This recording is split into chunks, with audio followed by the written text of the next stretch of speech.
Engage for Success Radio, raising the profile of employee engagement and shining a light on good practice for people who believe there's a better way to work. Hello and welcome to Engage for Success Radio. This is show number 642 in our weekly series. So over 11 years now of these shows coming to you. For those of you who don't know who Engage for Success are, we are a not-for-profit movement. We're the UK's leading voice on the topic of employee engagement. And our mission is to inspire people and workplaces to thrive. We do that by raising awareness of that topic, by running events, both online and face-to-face where we can. But we're very much about developing research, publishing case studies, and through our weekly radio shows and other means, shining a light on great practice. These weekly radio shows are now streaming live on YouTube.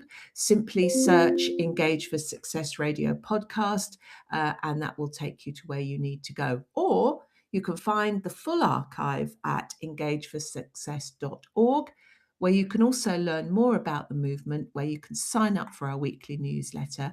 And because we are a movement entirely supported by volunteers, if you would like to get involved and contribute to the movement in some way, we would love to hear from you via our website too. So that's where you can find out all about us. So as I say, we're all volunteers, and I'm one of the 3 regular hosts for Engage for Success Radio. And we all, as I say, we're all volunteers and we all have day jobs. My day job is that I, as founder and leader of Woodreed, which was a specialist consultancy which leveraged the creative and insight-led approach of the advertising world to engage employees inside organizations. And I sold Woodreed to 7 Seas, the culture consultancy, just over a year ago. And I now work for 7 Seas as a senior consultant. So I'm still very much involved with them, supporting their clients to create workplace cultures that make workplaces work, whether that be for employees or stakeholders and shareholders.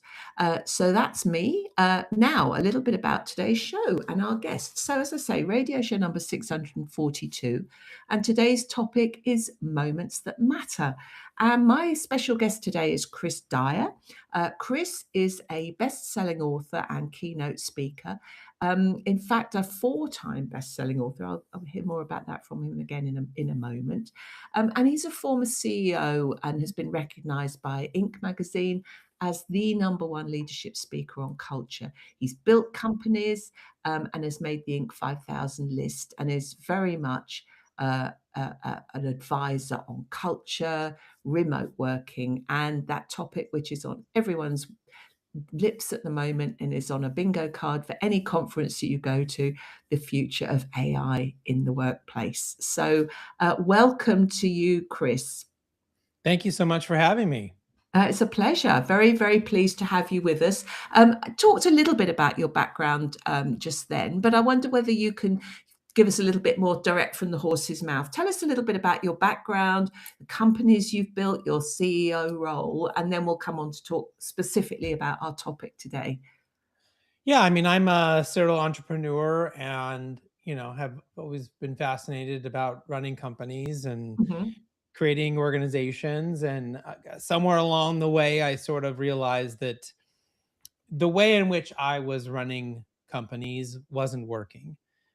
It worked fine, but it didn't work great. And That's very humble and very honest, Chris. I was trying to do what I thought were the right things, and certainly no one would have called me a bad boss or a mean person or anything. But when you kind of get your lessons about management from your parents and your coaches and your teachers and things like that, and it turns out that that's not actually the best way to run a company.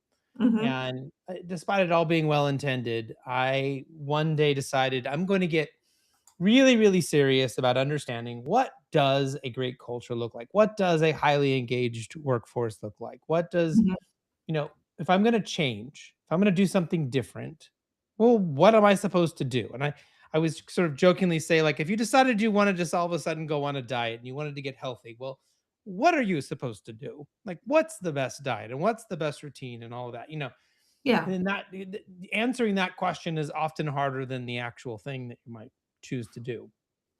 And that was where I started. And as I began to make discoveries and have experiments in my company, because I wanted to eliminate the headaches. I mean, that was Yeah. really the impetus of it. And what ended up happening was, is we were sort of rapidly growing. Our engagement scores were through the roof. Everybody wanted to work for us, and everything changed. And all I did was just make my job as CEO uh, purely and intentionally and only about trying to get out my virtual machete every day and help my people clear away the crap, help them, focus on what was important for the organization and for them. And Hmm. ultimately, what that turned into was this sort of mantra that I wanted my company to be the best place my people would ever work. Can I ask you, Chris, before you go on, because just to give us a bit of a flavour of the kind of organisation we're talking about here, was this a service industry, a manufacturing? What kind of businesses were you running? Yeah. So my last large organization that I sold at the end of 2021 was a background check, employment screening, drug testing company.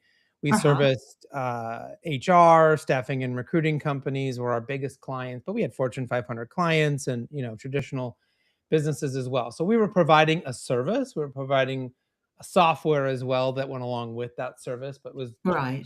pretty much a service business, B2B Hmm. type company.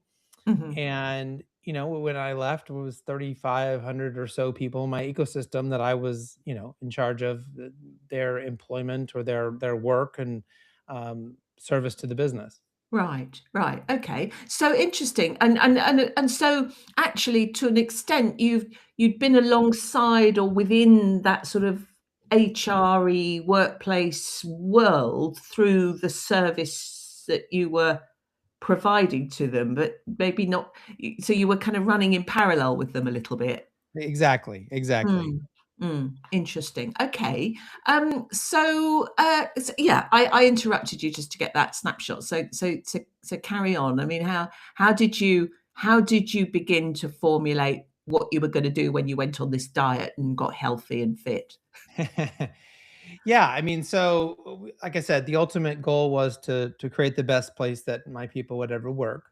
Mm, Um, and I think that articulation really helped us figure out what was important and what was good, and that sort of accidentally got me running a podcast, and somehow accidentally I ended up writing a book and then another book and another book, and right.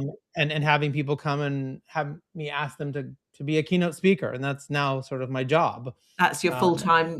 That's kind of what you do. yeah, Yeah. what I do, yeah, I kind of post selling my last organization, and I have a couple startups that I'm working on, but most of my day job is now really helping organizations around that culture and engagement piece. Mm, And I'm really helping them thrive through the biggest moments that an organization has, and sometimes those moments are around our culture and engagement, and sometimes those moments are like what we're dealing with right now with massive change.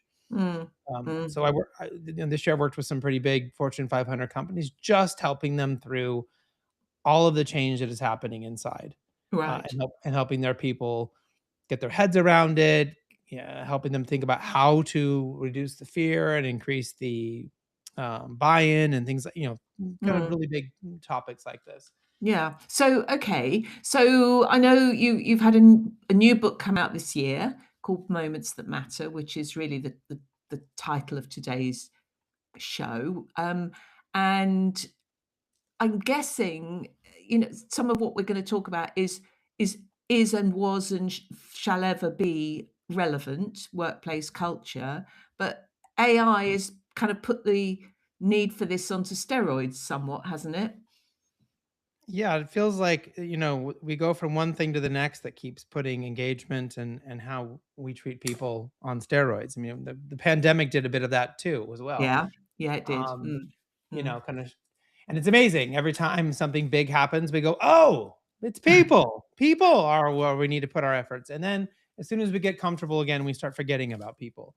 until Yeah. some other thing happens and reminds us, oh, wait, people. Yeah. So I think the organizations that put people first really see the difference. And so my latest book is a bit of a reflection in that we did all these great things to have great culture. I mean, I could tell you all the things that happened or awards we got and proof points around that. Hey, we had a great culture. People liked to work, where we were. Hmm. But what was fascinating is that in the years that followed after I sold the company and I began to have reunions and, conversations with former employees, those things were true, but they all sort of remembered 4 or 5 really big moments as their reflection about our time together. And when they would tell me, that, us working together was good, or it was the best of times, or however they might describe it, when we were Hmm. reminiscing about the good old days, they all articulated this by remembering just a few moments. And that really kind of captured my attention and my curiosity, which set me down a path of research and trying to figure out there was something here. And it turns out there is. Okay. Yes, we need to be consistent. Yes, we need to, do the right things for our people and all of that. But it turns out that it's like us getting the big stuff right is the most important thing. And all of that consistency, all of those, approving your vacation response or getting back to you on that little tiny email, or always showing up for the team meeting at 9 a.m. on Friday, like that stuff doesn't matter in sort of culmination with how you show up in a really big moment. And in fact, you could probably screw up all the little stuff all the time. But if you got the big stuff right when it mattered, that's what people are going to remember. And that's ultimately what they're following. And do you see that as being, um, when you say you're talking, and I know this is where primarily where you work is with leadership. Are you talking leadership as being those people that need to show up for the big stuff, or also does that also apply to line managers, team leaders, shift supervisors, in other words, anyone who actually has responsibility for people? Yeah, so I started writing this, I thought, for leaders, and I Hmm. thought that this was gonna be a business book, and then it turned out that this is actually true in every single part of our life. Oh, So really? it's where Okay. it's for whoever it's wherever you want to apply this into whatever particular situation. I think I sort of frame it as, wherever there's a group of people that you care about, Yeah. you need to show up in the moments that matter, So this and that could be with our families as and our friends as much as our workplace. Absolutely. So, as I was kind of going through this and thinking about examples in my life where really big moments happened and we had to Mm. get things right, I suddenly remembered that, like, my best friend, just showing up for me, and my family when my wife had been really ill for many years in the hospital. Like, thinking about how, without asking permission, without sending me that dreaded text, "Let me know if you need anything," the guy would just show up with his tool belt and go around my house and fix things that I didn't have time to fix because, I was at the hospital all the time.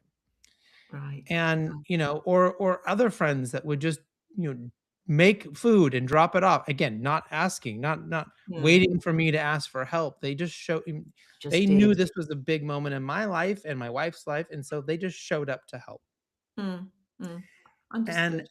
right? And so, like, yes, with our friends and families, yes, with our neighbors, yes, in our places that we choose to, maybe congregate with people who we think similarly to, whether that's based on politics or religion or whatever, like wherever you hang out with people. I mean, of course, then at work. Mm. So you don't have to be a leader for this to be applicable.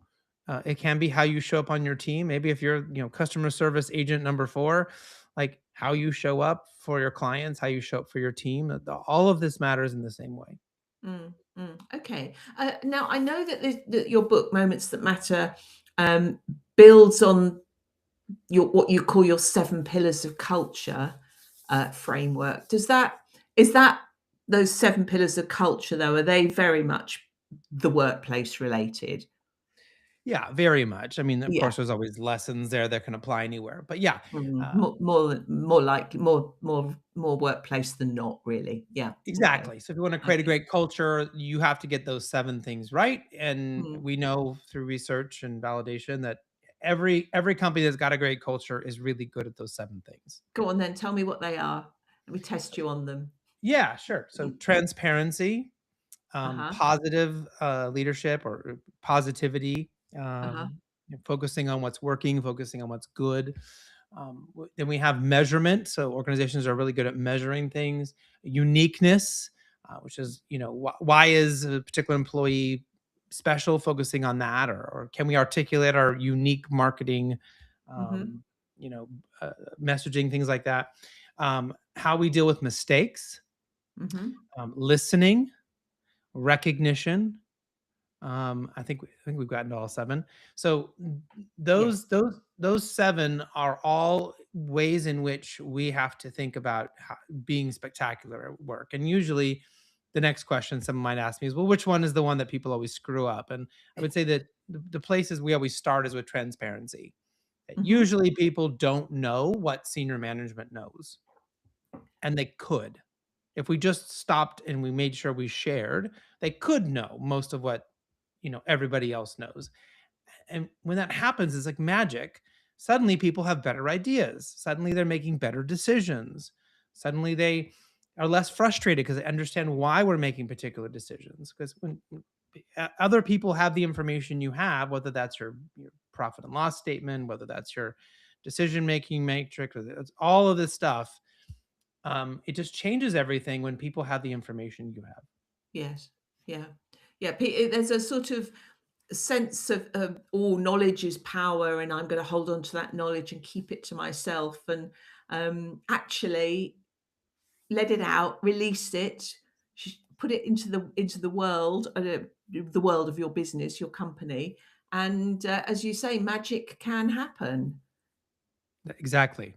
Mm, and I mean, I remember way back when I used to run Woodreed, we would post and this was when we were all still working in an office, so before the whole hybrid thing came along, but we would post, our monthly P&L on the wall in the canteen. I mean, it was only a small marketing ad agency, with 15, 20 people, so it wasn't huge. But we would post the monthly P&L on the wall where people would make their coffees and teas, and they would that was there for discussion. How are we doing? Where's the new business come from? Where's the growth? Where are the challenges? Is it looking good? Isn't it? And it was amazing because agencies that I'd worked for before that would never have dreamt of doing that. It was like, Yeah. "Oh, no, that's our secret." So yeah, transparency is I'm totally with you on that. I mean, bearing in mind you can't always share everything. I mean, there are things that sometimes it's inappropriate to share because or you're not at that point where you can, but you need to let people know what you can and what you can't share and what you and why you can't. Treat people as adults, I think is important, isn't it? Yeah, I and my rule was share everything we possibly can share. Maybe we're not going to talk about someone's medical condition, or there are things that are just like, as you said, not appropriate. But Yeah. you know, I we push the boundaries of this. I mean, if we thought, Mm, oh no, we can't share that, we would push. We'd ask 3 questions. Why? Why can't we? What are yeah. we afraid of? What are we embarrassed about?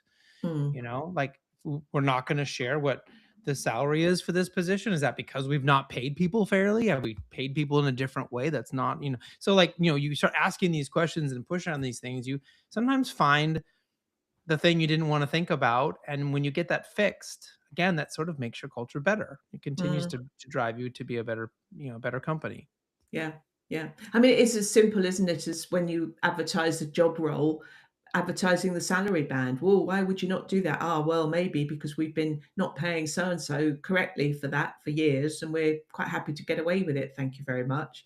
It's you have to ask that. You ask that question why. You often discover that the reason for not sharing is perhaps not quite the kind of culture you would like to have. Exactly. Exactly. So tell us then about the moments that matter. Well, you're very keen on this idea of small everyday moments where leaders show up or conversely don't. Can you give us some kind of examples of what those kind of moments can be, and what's been the impact in your experience of people showing up, and then the other side of the coin, the impact when they don't. Yeah. So I'll give you a good example. There's 7 moments. It turned out to be that there's actually 7 moment types, which was a fantastic marketing connection for me since I had the 7 pillars. Absolutely A total marvelous. accident, but Yeah. but one of those moments is inception moments, and these are firsts. And Hmm. so we discovered in looking at our data that we were having about 35% of all new hires not make it a year. And the the reason for this, the reason that everyone had agreed to was that maybe we weren't doing a good enough job hiring, we weren't interviewing correctly, it was an alignment problem, that the jobs tend Hmm. to be, difficult and we require, we have pretty high standards for people. And so maybe they couldn't quite cut it and, on and on and on. And I went back and said, that just doesn't seem right. Like maybe that did initially, but we can't keep going year after year and having such a high turnover rate. Right. And so we began to really pick at this and say, I said, I want us to think about their first day like we think about their work. We said we want this to be the best place they're ever going to work. I said, what if we try to make their first day the best first day they're ever going to have? What does that look like? What does it look like? And you actively shape that. And we did. And so what we discovered was like people were being asked to fill out a bunch of HR paperwork on day one. A lot of people didn't have their laptop in time. Didn't have the passwords they needed to get in. Hmm. Their boss didn't like have lunch with them, or they didn't have a buddy, or like no one was like, ready to train them or like cancel the meeting or, so they Hmm. basically like showed up, did a bunch of terrible paperwork, didn't have the equipment or the passwords they needed to do their work, and then were sort of left alone on their own on day one. Hmm.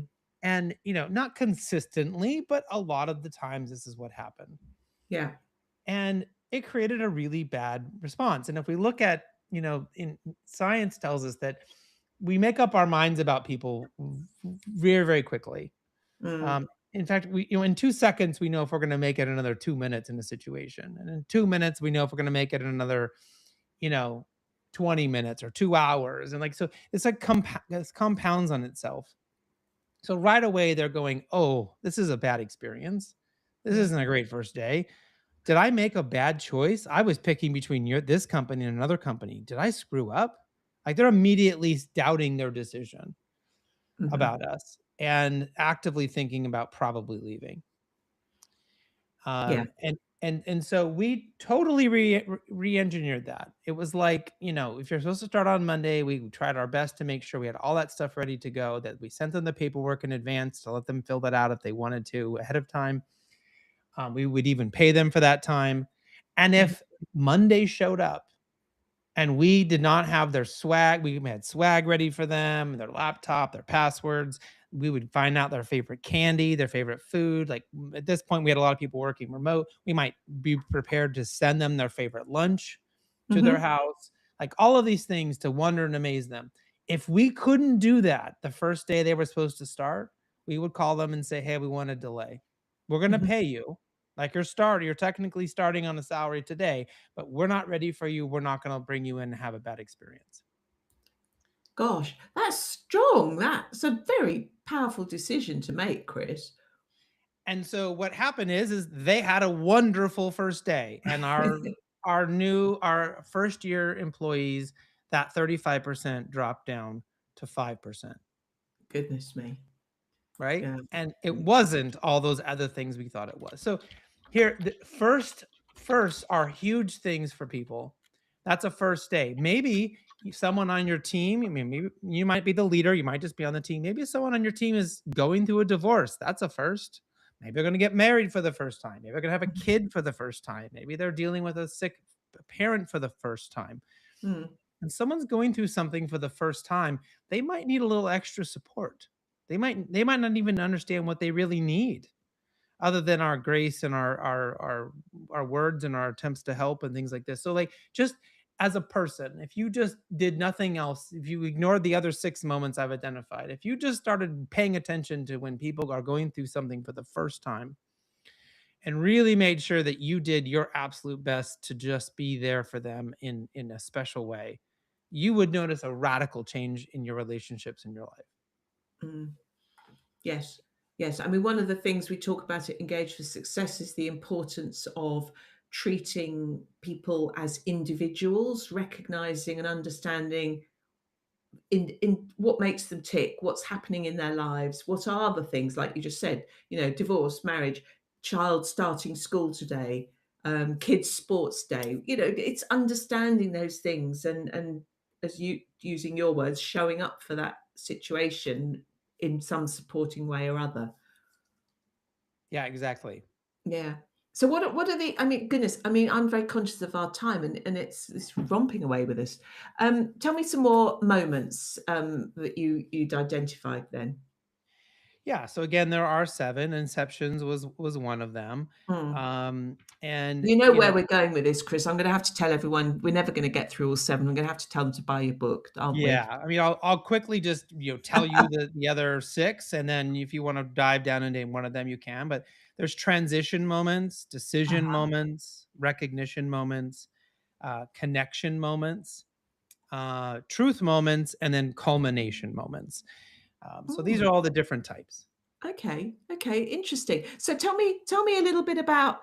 I'm just going to pick one of them at random, and I'm going to pick it at random, and I'm going to say truth. Tell us a little bit about truth. Yeah, so truth moments are, we all know that there are people that need would really benefit if we would just tell them the truth. Now, that could be something as simple as them having bad breath every morning for a week, that like, hey, I need to let you know that everyone has been avoiding you because your breath is terrible, right? Or it could be they need we have these moments as leaders sometimes where we know if we could just get through the uncomfortableness of letting somebody know that they're not quite performing, that they Mm, need to probably do something differently to ultimately be successful. But we're busy and we've got things going, and we know this conversation is not going to be easy, and they're going to argue and they're going to, disagree with us, and they might even get angry with us. And I have seen leader after leader after leader avoid that conversation. mm, And by the time the review comes around, now we're telling them, "Well, you didn't really meet expectations," and they're saying, "What are you talking about? You told me everything was great, mm, or you never said anything to me." So us being able to have these truth moments where we can tell people what they need to hear, that we can be brave enough to do this, we mhm. can be strong enough to allow the other person to go through what will probably be a complete meltdown. Yeah, Meltdown, self-reflection, and hopefully coming back to you and saying, okay, I've had time to think about that. And that doesn't happen in 5 minutes. I mean, that can happen in 5 months. yeah. It can take someone a long time to get around to that. Um, but it's And tough. but, I mean, it's a bit like what, I think is it Kim Scott talks about radical candor?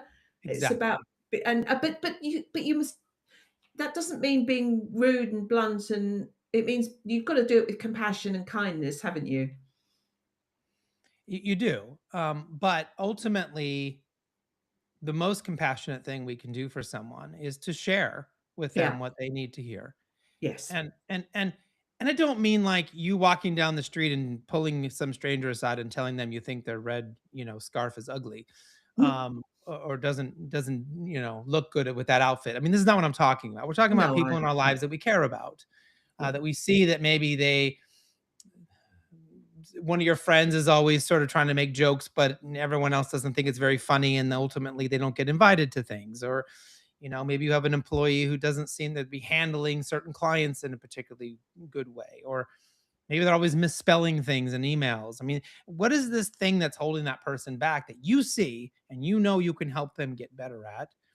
And are you sharing it with them, right? And so Yeah. as leaders, like, we're in this position all the time, Yeah. and yet I see leaders.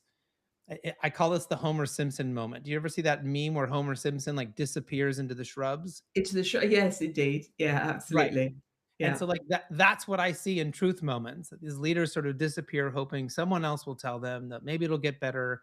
Maybe that, no one will notice. Yeah. Instead, we need to emerge out of the shrubs and be willing to be strong and to be that person, uh, strong enough to help that other person. Yeah. Yeah. No, that all makes eminent sense. So we've only done two, and there's five more, and we've run out of time, Chris. So, um, where do people find your book? You can find it on Amazon or wherever you buy books online. We have Okay. the regular printed copy. We also are on Audible or wherever you pick up Excellent. audiobooks and things like that. That's everywhere. Okay, so we've done two. There's five more. So search it out. Moments That Matter by Chris Dyer. Chris, thank you so much. I'm sorry we've run out of time. There's clearly lots to discuss, but thank you very much for sharing all of that with us. And thank you to our listeners for listening today to Engage with Success Radio. Don't forget, you can download or stream any of the great shows from our archive at any time, and also find out more about Engage for Success. Get involved at engageforsuccess.org. So thank you very much for that. Chris Dyer, thank you for joining us to explore moments that matter. And I will say goodbye. Thank you. Thank you so much for having me. Pleasure. Engage for Success Radio, raising the profile of employee engagement and shining a light on good practice for people who believe there's a better way to work.